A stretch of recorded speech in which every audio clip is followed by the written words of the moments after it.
Assalamualaikum warahmatullahi wabarakatuh. Minal aidin wal faizin. Mohon maaf lahir dan batin. Mohon maaf apabila ada kesalahan-kesalahan dari saya, baik disengaja maupun tidak disengaja. Tidak lupa juga, saya selalu mendoakan ke teman-teman supaya teman-teman lekas membaik dan sembuh dari gangguan asam lambung, GERD, anxiety, psikosomatik. Kembali untuk menjawab pertanyaan dari teman-teman yang ada di kolom komentar video-video saya. Semoga saja apa yang akan saya bagikan nanti ini bermanfaat buat teman-teman ya. Bisa memotivasi teman-teman untuk tetap semangat dalam menghadapi gangguan ini hingga membaik dan sembuh. Langsung saja untuk menyingkat durasinya dari akunnya siapa ini? Takur Ongni. Assalamualaikum Mas Sultan. Waalaikumsalam. Sugeng Riyadi, mohon maaf lahir dan batin. Sama-sama. Alhamdulillah saya sudah mulai pulih dari gangguan asam lambung. Mohon maaf, izin saya mau bikin video seperti Mas. Mohon izin dan mohon maaf saya banyak belajar dari Mas.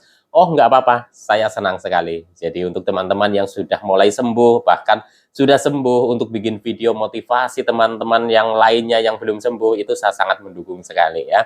Karena pengalaman masing-masing orang itu bisa saja berbeda. Sembuh masing-masing orang itu bisa berbeda metodenya. Jadi semakin banyak video-video motivasi, pengalaman-pengalaman orang yang sembuh dari gangguan asam lambung, GERD, anxiety, psikosomatik, menurut saya itu lebih bagus buat motivasi teman-teman yang lain yang belum membaik dari gangguan ini ya teman-teman. Jadi lanjutkan, saya dukung 100% ya teman-teman ya.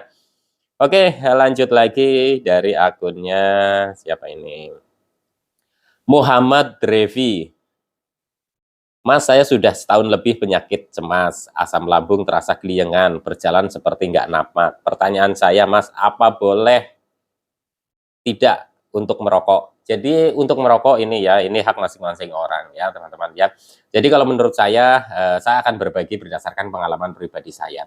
Jadi pada saat saya dulu di masa pemulihan ya, di fase penyembuhan, itu memang saya berhenti merokok ya teman-teman ya.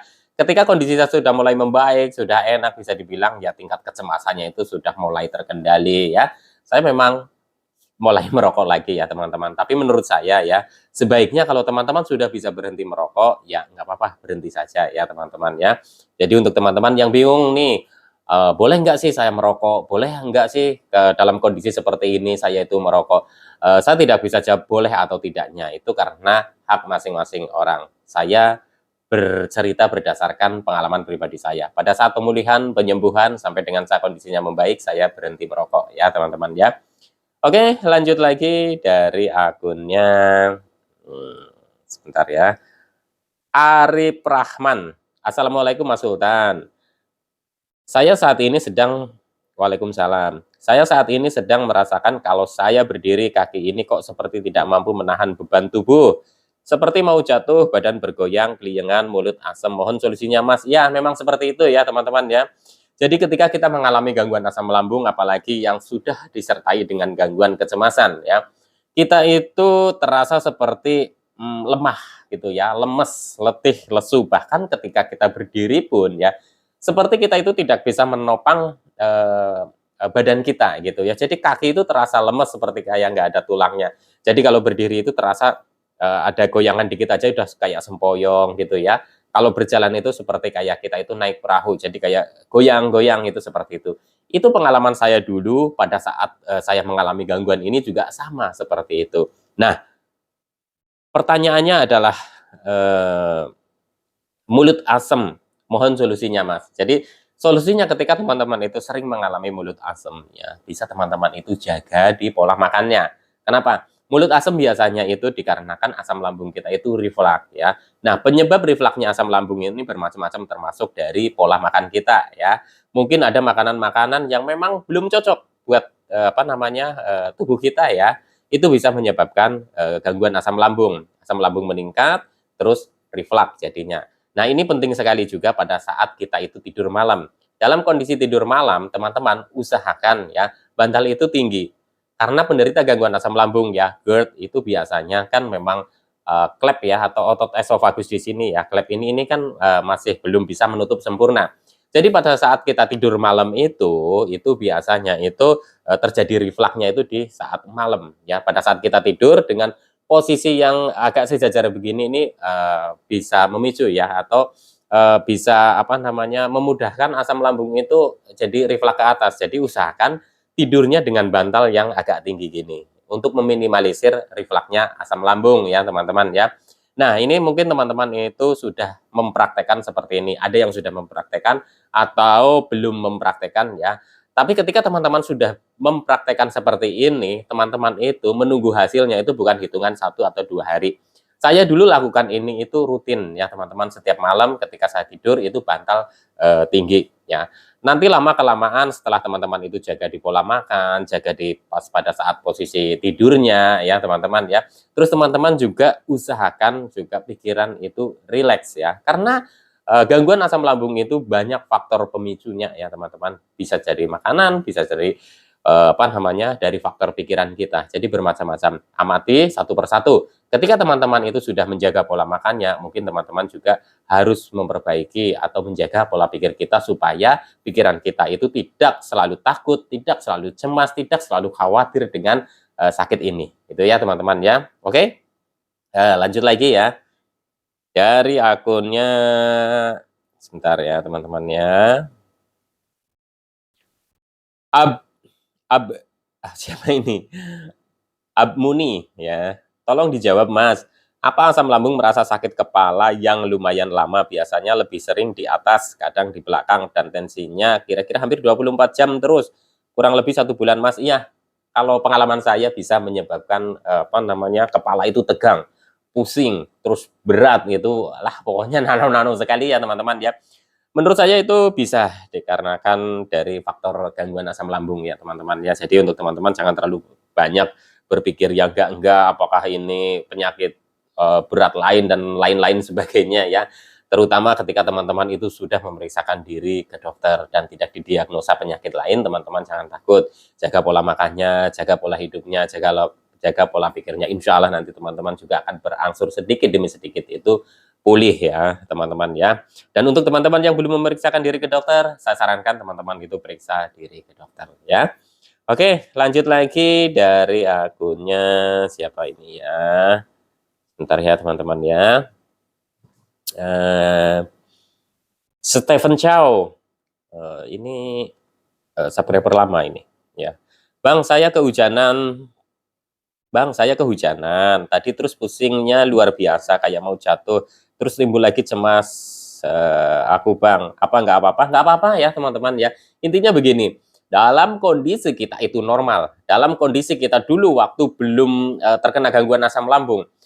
Pada saat teman-teman itu mungkin sedang perjalanan, terus teman-teman sudah kecapean, apalagi habis kepanasan, ketika teman-teman kehujanan itu juga merasakan pusing, kepala itu berat dan masuk angin, itu juga dulu kan sering mengalami seperti itu. Nah, ketika teman-teman sedang mengalami gangguan asam lambung yang begitu banyak sensasinya, terus teman-teman kehujanan, teman-teman itu merasa pusing seperti kayak mau jatuh, ya, teman-teman usahakan itu jangan takut dulu, karena semakin takut teman-teman itu akan semakin energinya itu akan semakin drop, jadi bikin kita itu lemes, bikin kita itu seperti kayak limbung gitu ya teman-teman ya. Jadi untuk teman-teman nih, ketika teman-teman mengalami kondisi seperti ini, yang pertama jangan takut dulu, itu sesuatu hal yang umum, sesuatu hal yang wajar untuk menderita gangguan asam lambung. Bahkan orang normal pun ketika kehujanan ya teman-teman, itu juga ada yang sensitif, langsung pusing, langsung keliengan, biasanya dibawa tidur, istirahat, minum air hangat, itu sudah biasa, enak lagi ya teman-teman ya. Oke, lanjut lagi dari akunnya siapa ini? Raflia Jirmaditya. Kak, saya mau tanya, mohon dijawab. Mata buram, sendawa terus, ada sesak, pusing, mau pingsan, kayak mau serangan jantung. Ya, itu biasanya dampak dari gangguan cemas dan gangguan asam lambung ya teman-teman. Saya dulu mengalami seperti ini itu hampir setiap hari. Seperti rasanya kayak mau pingsan, mata itu sudah nggak karu-karuan, ya sudah buram, kunang-kunang, dan lain-lain lah. Pokoknya nano-nano sekali. Itu saya dulu mengalaminya hampir setiap hari ya teman-teman ya, itu mengalami kondisi seperti ini. Jadi kita itu kadang suka berpikir bahwa aduh apakah benar nih asam lambung, apakah benar nih dari anxiety, apakah benar nih dari psikosomatik. Sering kita bertanya-tanya seperti itu karena apa namanya, sensasinya itu selalu datangnya itu gimana ya, kalau saya bilang itu tanpa permisi dan itu terjadi setiap hari, setiap saat ya. Jadi untuk teman-teman yang sedang mengalami kondisi seperti ini, saya sarankan lagi ya teman-teman itu jangan takut dulu. Ya, pertama itu jangan takut dulu. Insya Allah nggak apa-apa. Saya dulu juga setiap hari ya, hampir setiap saat itu rasanya kayak mau pingsan, kayak mau blank, kayak mau lost, itu seperti itu. Itu karena kita itu kekurangan energi ya teman-teman. Kekurangan energi itu kita bisa kekurangan energi itu bisa dipicu dari berbagai macam hal ya, apalagi untuk penderita gangguan asam lambung.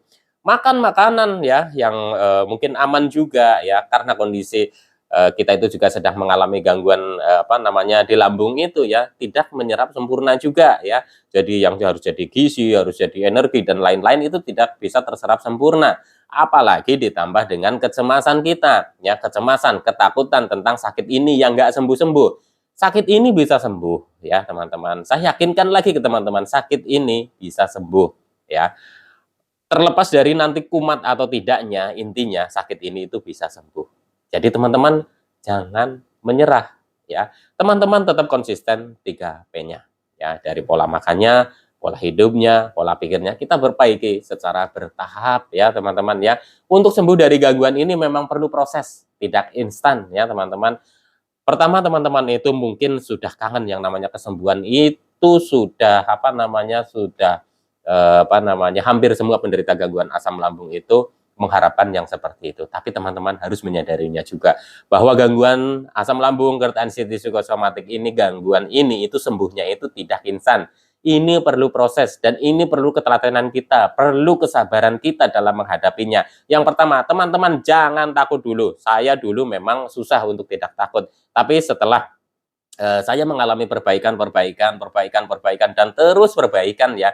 Ternyata kalau kita takut itu malah justru menghambat ya, menghambat kesembuhan kita. Jadi untuk teman-teman nih, ketika teman-teman masih takut saja menghadapi sensasi yang bertubi-tubi setiap hari, padahal teman-teman sudah periksa diri ke dokter, teman-teman selalu didiagnosanya asam lambung, tapi sensasinya nggak hilang-hilang, sensasinya setiap hari muncul ya. Ya memang seperti itu ya teman-teman. Kita harus menghadapinya itu dengan sabar. Kita perbaiki 3P-nya itu benar-benar kita perbaiki ya teman-teman ya. Dari pola makannya kita perbaiki. Dan teman-teman itu tidak bisa mematok hasil, saya sudah menjalankan 1 bulan, 2 bulan, atau 3 bulan ya. Menjalankan itu kalau bisa itu rutinitas ya, tanpa batas ya teman-teman ya. Pola hidupnya juga sama, saya sudah menjalaninya 1 bulan, 2 bulan, 3 bulan, tapi kok nggak sembuh-sembuh. Tidak bisa dihitung dengan berapa bulannya ya teman-teman ya.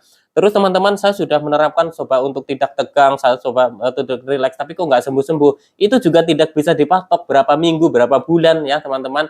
Karena ini sudah menurut saya itu sudah menjadi ya yang suatu keharusan penderita gangguan asam lambung untuk memperbaiki 3P ini ya teman-teman. Ini menurut saya ya berdasarkan pengalaman pribadi saya. Jadi untuk teman-teman nih yang sekarang masih mengalami banyak sensasinya ya, saya sarankan lagi 3P, jalankan konsisten. Menjalankan 3P ya, itu tidak bisa dipatok 1 bulan, 2 bulan, 3 bulan. Intinya jalani dengan sabar dan ikhlas. Insya Allah nanti perbaikannya teman-teman akan bisa merasakan sendiri. Selalu saya doakan untuk kesembuhan teman-teman ya. Kesembuhan dari gangguan asam lambung, GERD, anxiety, psikosomatik. Oke teman-teman, sekian dulu. Insya Allah nanti disambung lagi dengan tema-tema yang lain. Mungkin masih menjawab pertanyaan dari teman-teman ya. Semoga apa yang saya bagikan ini bermanfaat buat teman-teman, bisa memotivasi teman-teman untuk tetap semangat dalam menghadapi gangguan ini hingga membaik dan sembuh. Amin ya rabbal alamin. Oke, sekian dulu. Salam sehat jasmani dan rohani. Wassalamualaikum warahmatullahi wabarakatuh.